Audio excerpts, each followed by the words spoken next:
Marahan caminaba por las ruidosas calles del barrio con la mirada perdida y el ceño fruncido, intentando descifrar el extraño panorama que se presentaba ante sus ojos.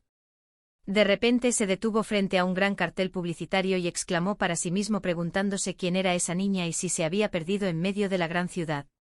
Al fijarse mejor murmuró que parecía una niña perdida, o quizás un niño cantor, algo así como el pequeño Joselito de los viejos tiempos.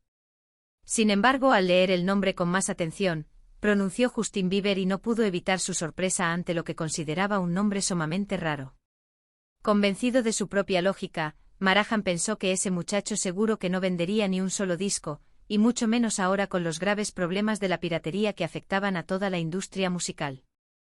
Con un tono de exagerada lástima, comentó que los músicos actuales estaban pasando un hambre terrible, asegurando que él mismo, allí en África, cada día lo veía más flaco. Mientras divagaba sobre la economía global, vio pasar un felino entre los arbustos y gritó con entusiasmo que ahí venía un gato y que debían aplastarle la coña, pensando que aquello era un planazo absoluto. Pero la emoción le duró poco, ya que inmediatamente rectificó al recordar sus compromisos sentimentales, aclarando que en realidad había quedado con Ainhoa, porque ella sí que era su verdadera gatita querida. Con una sonrisa enamorada, empezó a repasar su agenda semanal de forma cantarina, diciendo que mañana estaría con Ainhoa, y al día siguiente también con Ainhoa, y cuando llegara el miércoles o el jueves la que vendría sería simplemente Ainhoa, su fiel Ainhoa callista. A unos pocos metros de allí, ajena a los comentarios de Marahan, la joven Airita se encontraba concentrada escribiendo una carta con el fervor que solo una verdadera admiradora podía tener. Con los ojos brillantes de ilusión, leía en voz alta sus propias palabras dirigidas al ídolo del momento, expresando que su querido Justin Bieber. Ella se llamaba Airita y que su mayor deseo era ir a su próximo concierto porque se consideraba una superfan incondicional. En su manuscrito detallaba que le gustaba mucho su voz, su pelo y todo su aspecto encantador, confesando que era ver a Justino y ponerse todas sus canciones de inmediato de la emoción. Airita aseguraba que las escuchaba siempre que podía, detallando que lo hacía por la mañana, a mediodía, por la noche y que hasta el mismísimo día del juicio final le estaría dando mandanga porque lo quería con todo su corazón y estaba completamente hecha un kiki por su música. Su declaración fue interrumpida por el alboroto de la multitud que se agolpaba en la acera, donde varias jóvenes defendían el honor de su artista gritando que era más Justin y advirtiendo a los transeúntes que a él ni tocarlo bajo ninguna circunstancia.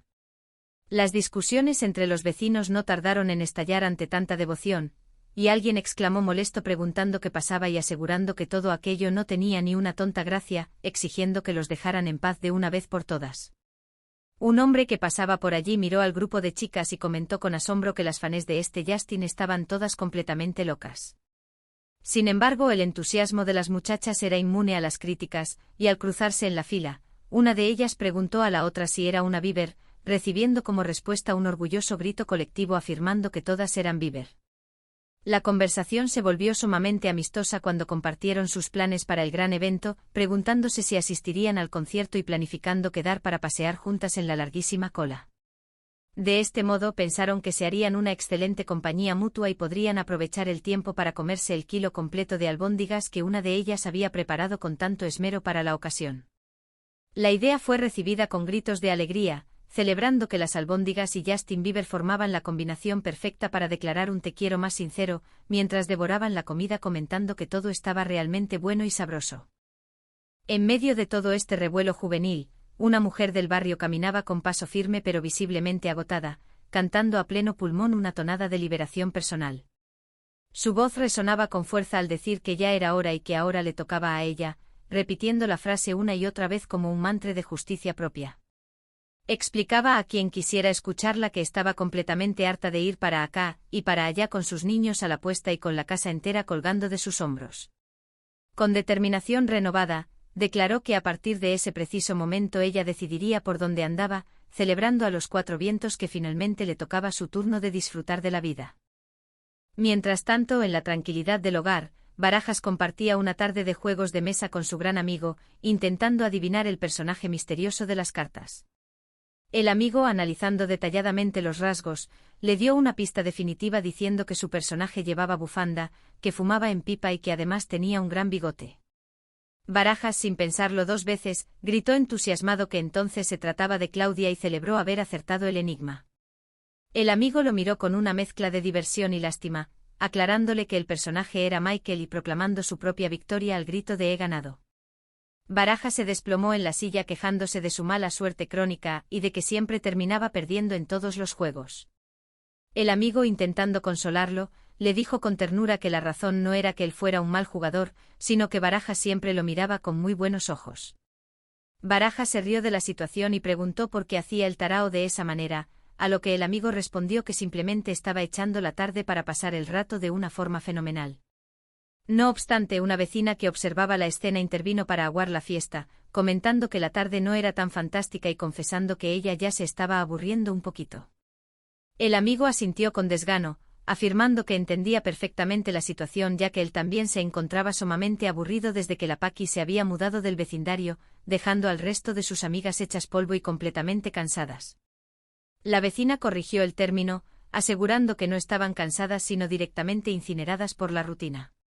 El amigo aprovechó para desahogar sus propias penas, comentando que incinerado estaba él mismo, ya que había planeado quedar esa tarde con el Luisma pero este había preferido marcharse con su novia, lo que lo llevaba a maldecir la puta soledad en la que se encontraba. La vecina, confundida, le aclaró que la muchacha se llamaba Inoa, pero el amigo especificó que no se refería a ningún nombre propio, sino a la mismísima soledad de estar solo, de no tener absolutamente a nadie con quien hablar ni con quien salir a dar un paseo. Para colmo de males, se quejó de que para su propia familia él se había vuelto completamente invisible.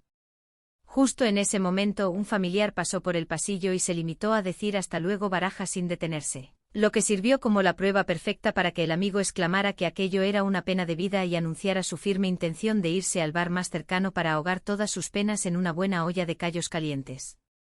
Barajas, viendo la oportunidad de no quedarse solo, le pidió que esperara un momento porque acababa de pensar una idea maravillosa. Sugirió que ya que ambos se encontraban completamente solos, porque no pasaban el resto de la tarde juntos, prometiendo incluso que se lavaría el pelo para la ocasión. La vecina lo miró de arriba a abajo con escepticismo y le contestó de manera tajante que ella podría estar muy sola, pero que desde luego no estaba tan desesperada como para aceptar semejante propuesta. A pesar del rechazo, el juego de las adivinanzas continuó entre los dos amigos y el anfitrión volvió a plantear el misterio del personaje que llevaba bufanda, fuma en pipa y tiene bigote. Barajas, reincidiendo en su error anterior, volvió a asegurar que era Claudia, obligando a su compañero a corregirlo nuevamente para aclararle que esta vez el personaje era Harry. El amigo le preguntó con ironía en dónde había visto en toda su vida a una mujer con bigote, a lo que Barajas respondió con total naturalidad que la Macu cumplía perfectamente con esa descripción. El compañero no pudo contener la risa ante la ocurrencia y le dijo que era un huesito sumamente salado, admitiendo con optimismo que presentía que ese momento podría ser el verdadero comienzo de una bonita y duradera amistad. Barajas, emocionado por las palabras, preguntó con timidez si ya tenía el permiso formal para darle un fuerte abrazo, provocando que el amigo gritara con un fingido miedo pero dejándose querer, notando de inmediato que Barajas olía intensamente a panceta frita. La efervescencia por el concierto continuaba en las calles principales del barrio de Esperanza Sur, donde la fiebre por Justin Bieber se sentía en cada esquina. Un reportero local realizaba una transmisión en vivo mostrando que hasta ese punto exacto llegaba la cola kilométrica para comprar las entradas del famoso artista canadiense. El periodista se acercó a los jóvenes pidiéndoles que contaran qué era lo que tenía ese chico que los volvía a todos tan locos. Una de las fanáticas más entusiastas respondió con el corazón en la mano que Justin era, sin duda alguna, lo mejor que le había pasado en toda su vida, llegando al extremo de aprender el idioma inglés únicamente por él. Otra joven interrumpió afirmando que lo amaba a lo Dios, pero la primera le pidió que se callara porque no entendía la magnitud de su fanatismo. En ese instante una de las chicas divisó a su compañero a lo lejos y lo reprendió cariñosamente llamándolo buñuelín, preguntándole en dónde se había metido ya que habían quedado hacía un buen rato. El muchacho llegó con el rostro desencajado y anunció la terrible noticia de que no podría ir a ver a Justin. La amiga le aconsejó con sorna que se graduara las gafas para ver mejor la realidad, pero el joven explicó con desesperación que el profesor de ética lo había pillado copiando en un examen importante, y que cuando su madre se enterara del asunto, no le dejaría ir al concierto bajo ningún concepto. La chica le quitó importancia al asunto sugiriendo que simplemente no se lo dijera, relatando que ella misma, un día antes del concierto de Los Caños, trabó una vaca y decidió no contárselo a su madre hasta el día después del evento. El joven argumentó que en su caso era imposible ocultarlo porque el profesor iría mañana mismo a su casa a hablar directamente con ella. La noticia causó conmoción en el grupo y la amiga exclamó que aquello era impensable, porque una verdadera Bieber no podía quedarse sin ver a su yati. Tras unos segundos de intensa reflexión, la muchacha gritó que ya tenía la solución perfecta, ofreciéndose para hacerse pasar por la madre del joven, asegurando que bajo su apariencia actual se escondía la mismísima Astrida Mateus. El muchacho se iluminó de alegría preguntando si era en serio, a lo que ella respondió que de nada y lo animó a regresar de inmediato a la cola para seguir repasando juntos todo el repertorio musical mientras rebobinaba la cinta del cassette. Mientras la fila avanzaba lentamente, un conocido del barrio se acercó al grupo de chicas expresando que no podía creer que estuvieran haciendo tanta cola para ver a Justin Bieber. Les aconsejó que dejaran de ser tontas y que hicieran uso de la clásica picaresca española para buscar a un pardillo que estuviera dispuesto a hacer la cola entera por ellas. Un vecino bondadoso y algo despistado que pasaba por allí escuchó el consejo y se ofreció voluntariamente diciendo que él era ese pardillo, repitiendo la palabra con orgullo antes de anunciar que tenía que marcharse a cumplir con su nueva tarea. En otro rincón, una pareja compartía un momento romántico que rápidamente se tornó un tanto incómodo. El novio le pidió a la muchacha que le devolviera sus labios, pero ella se negó en tono de broma pidiéndole que le dejara sus quesos porque de lo contrario no tendría que comer. Se despidieron con cariñosos apelativos como besito de mono, adiós mariposa y besito de colibrí, provocando la repulsión de Jonathan que observaba la escena desde cerca y exclamaba con asco que aquello era insoportable, exigiéndole a su amigo que se pusiera un silenciador en cierta parte del cuerpo. El amigo se disculpó avergonzado, confesando que tenía muchos gases acumulados debido a que el día anterior le caducaban 7 latas completas de fabada y no tenía ninguna intención de tirarlas a la basura. Jonathan se burló del despliegue de gases, asegurando que su amigo parecía tener media tabla periódica metida en el cuerpo. El muchacho se lamentó reiterando que no se podía aguantar más y explicando que le daba mucha vergüenza pasar por esa situación delante de Ainhoa debido al poco tiempo que llevaban saliendo juntos como pareja.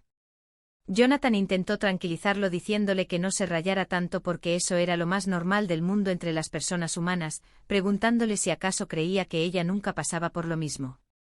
El amigo reconoció que tenía razón y propuso una idea descabellada, sugiriendo que Jonathan hiciera el favor de tirarse un cuesco delante de ella para ver cómo reaccionaba la muchacha.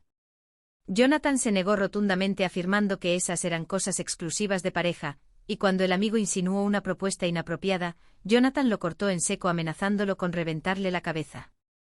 Desesperado, el joven acudió al sabio consejo de Chema, pidiéndole una solución al problema y preguntándole cómo había sido su primera experiencia de ese tipo con Soraya.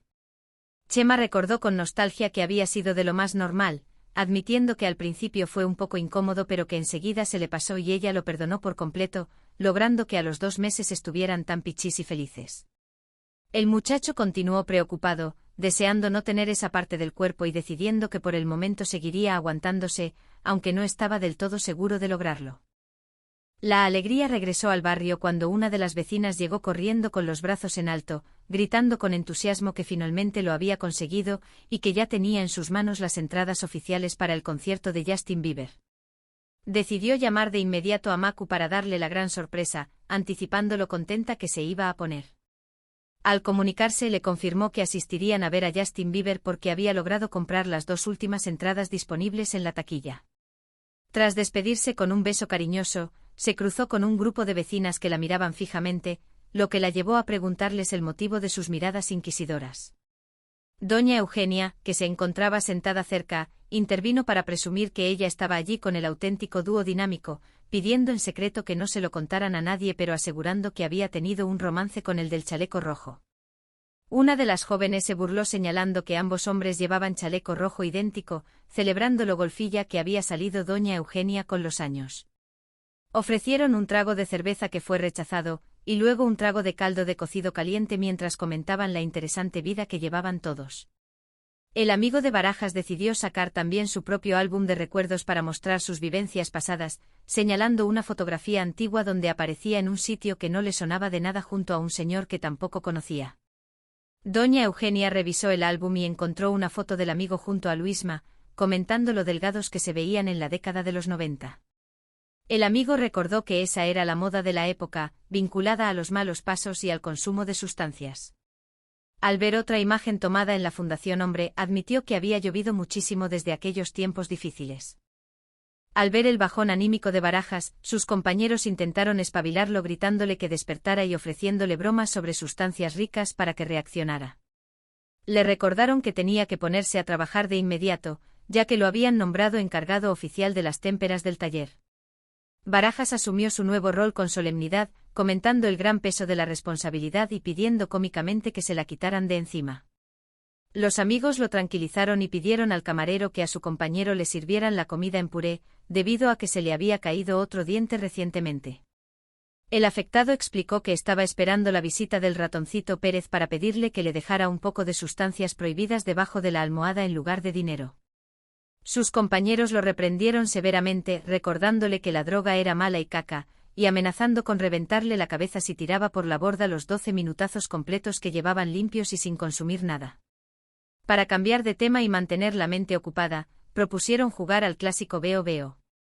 Barajas empezó el juego gritando que veía mucha droga por todas partes, pero sus amigos lo corrigieron orientando la conversación hacia la comida gratis del buffet del centro, lamentando no haberla disfrutado en plena facultad mental debido a los efectos de sus antiguos vicios. Barajas, entusiasmado por los recuerdos de la comida gratis y la buena compañía, sugirió que el planazo perfecto para pasar las tardes sería regresar todos juntos a la fundación, aunque su compañero confesó que le daba mucha pereza tener que fingir todo el proceso de desenganche otra vez. Fidel apareció en escena comentando que se había enterado del asunto de las entradas del concierto, burlándose de lo mucho que les gustaba tragarse una cola kilométrica. Jonathan se disculpó aclarando que habían sufrido un pequeño contratiempo y que les habían robado todas las entradas. Explicó con dramatismo que unos matones enormes los habían amenazado de muerte con una navaja, aunque Fidel descubrió rápidamente la verdad al deducir que en realidad las responsables del robo habían sido unas simples niñas del barrio.